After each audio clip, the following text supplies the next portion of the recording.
Hello and welcome back to my YouTube channel. My name is Maddie and this is my November wrap-up. I read 6 books in November. It was kind of a slow month, but in a really good way. Like, I'm purposely taking the end of the year really slow. I'm like 3 away from my reading goal this year, which is 100 books. It's fun to be like, how many books can I read? And like reading as many books in a month as I can, but also like, because it's the end of the year, I feel really busy and overwhelmed and I'm excited to go home for Christmas that I just want to enjoy my reading. So I'm taking it really slow in November and December. I'm getting my reading journal out. So in November, it was fun. It was my birthday, so I did a really big book haul video and that was a lot of fun.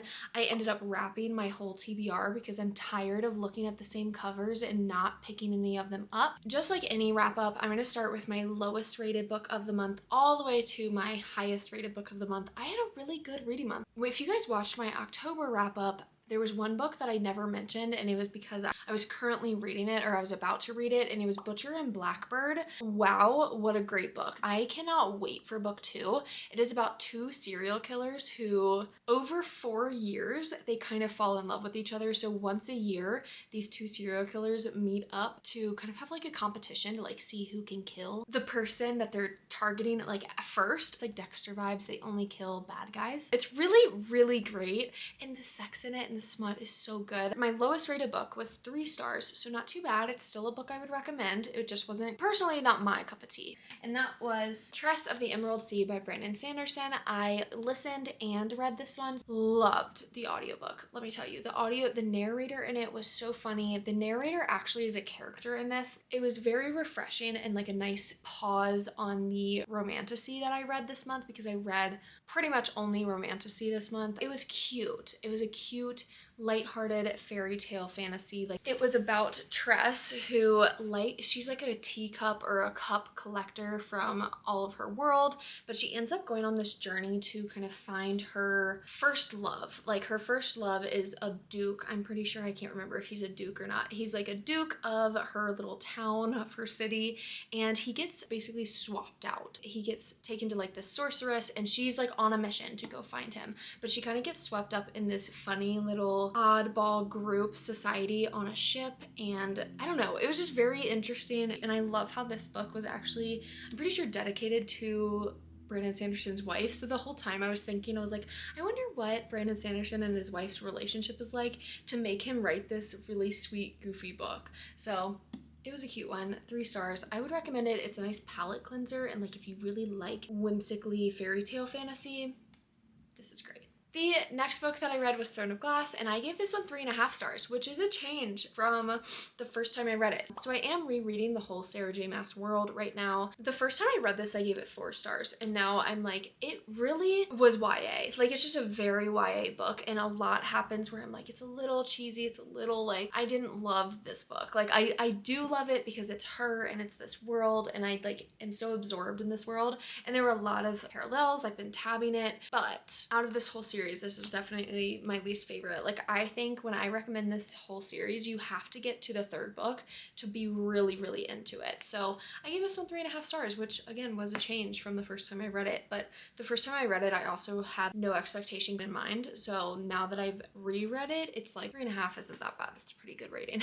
Crown of Midnight by Sarah J. Maas. And I want to be honest, this month, again, I only read 6 books and I'm rereading a whole series, and I didn't really dedicate a lot of my time to picking up a Kindle on the side, or like, I just read these books and I feel okay with it. So I read Crown of Midnight and I did tab everything. I like to use sticky notes in there as well, so I can kind of like summarize chapters or like point out like important parts that might be important later, and foreshadowing and all of that. But I am filming this whole experience for a vlog, so you guys can watch that. I've already filmed my whole experience reading ACOTAR. It's a really long video and basically just me talking about like theories and like parallels, and it's not that great of a video if I'm being completely honest. Throne of Glass, I'm vlogging that whole experience, so you guys will see that soon.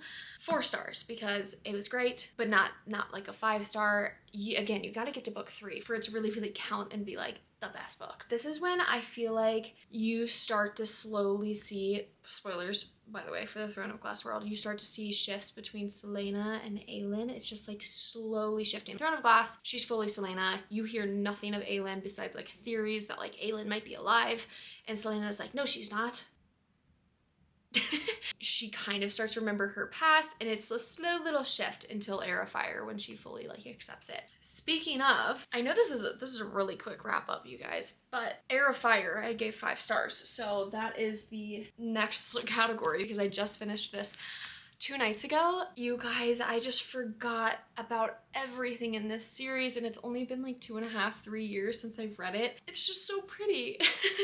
This is the one. This is the one. When she meets Rowan, they absolutely hate each other, and I totally understand why. Like, prejudices against each other, and they're just not into it. They don't want to be working together at all, but that slow build and slow relationship, and you also get Manon's POV of her conquering and learning how to ride Abraxos, but Abraxos having some like trust issues, and there's so much depth in this book, and this is when it really starts to build for the rest of the series. And it's the slow burn right here, and then the last 100 pages you are mind blown, and it's like, wow, so much is happening, so much is going on. All I have to say is Sorsha. I forgot about Sorsha and the ending of that, and my whole heart when I just like read Dorian's reaction. I have so many blue tabs means I cried. Okay.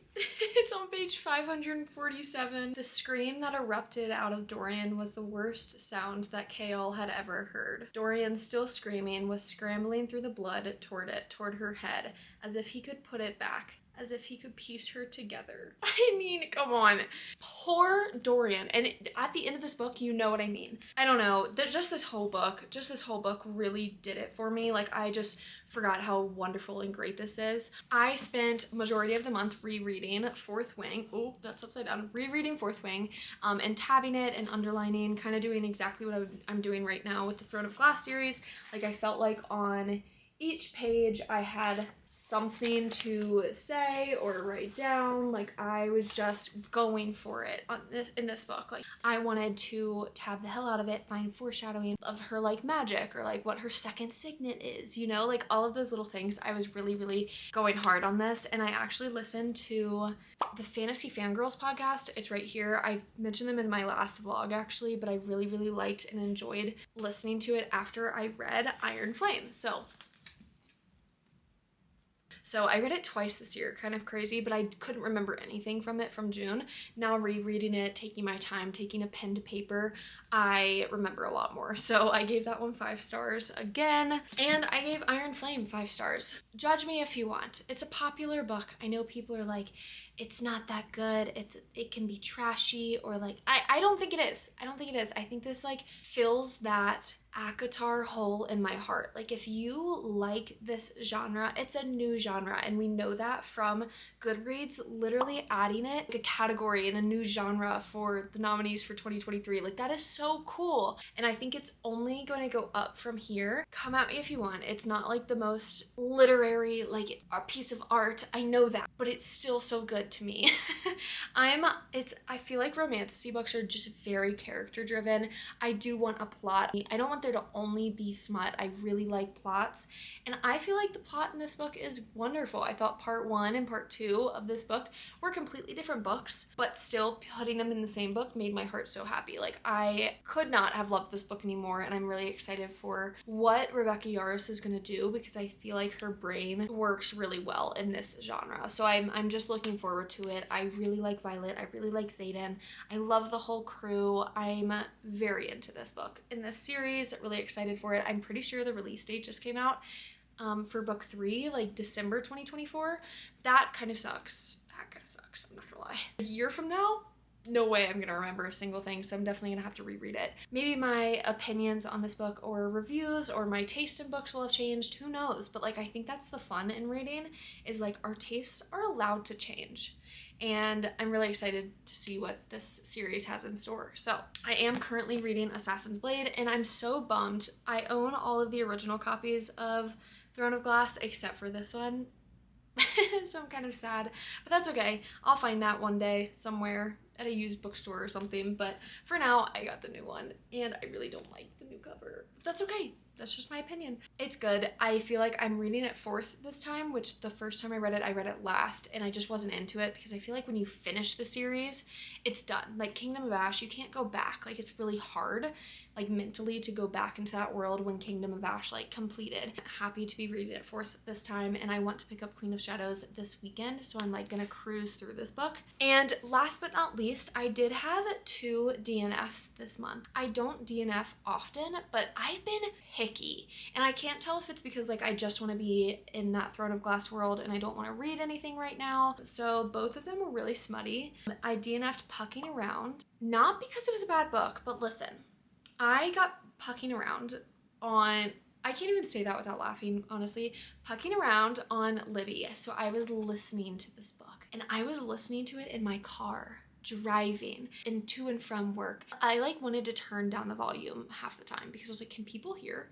Like I know I'm alone in my car, but can other cars hear what I'm listening to right now? Because this is insane. I do like reverse harem. There are 3 men in this book and 1 woman, but I feel like reverse harem for me and my taste is in fantasy. Like I can only read it when it's in a fantasy book. When it's in contemporary, it's really hard for me to like believe almost and like buy into the relationships. Like to me, it just seemed a little too unrealistic and cheesy, and she was their doctor.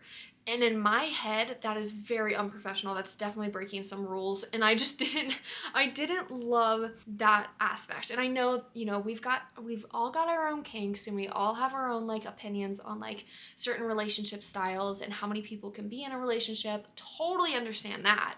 But for my preference and my reading, I got 50% of the way through and I was just tired of the smut. I was like, geez, Louise. And they still hadn't figured out really the relationship aspect 50% of the way through. Not that they should, but it was also a 25-hour audiobook. 25-hour audiobook for a contemporary romance. There was no way I was getting through that. So I did DNF it, but I absolutely understand why people liked this book because I did like it. I did. But by the 50% mark, I was like, okay, I'm good. I'm done. The smut was good. I might even talk about the smut in my smut update video that I'm gonna do, but like, it just wasn't for me. Man, it was exhausting in those characters' POVs, I'm not gonna lie. Another book I DNF'd, the Mindfuck series, and it was the first book. This first book is like 130 pages. I could have finished it. I got halfway through. I was just tired. I was trying to read it every night before bed, and I would get like 2 pages in before I fell asleep.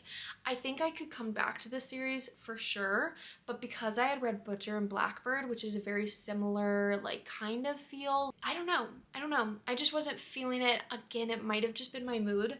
So I am a moody reader.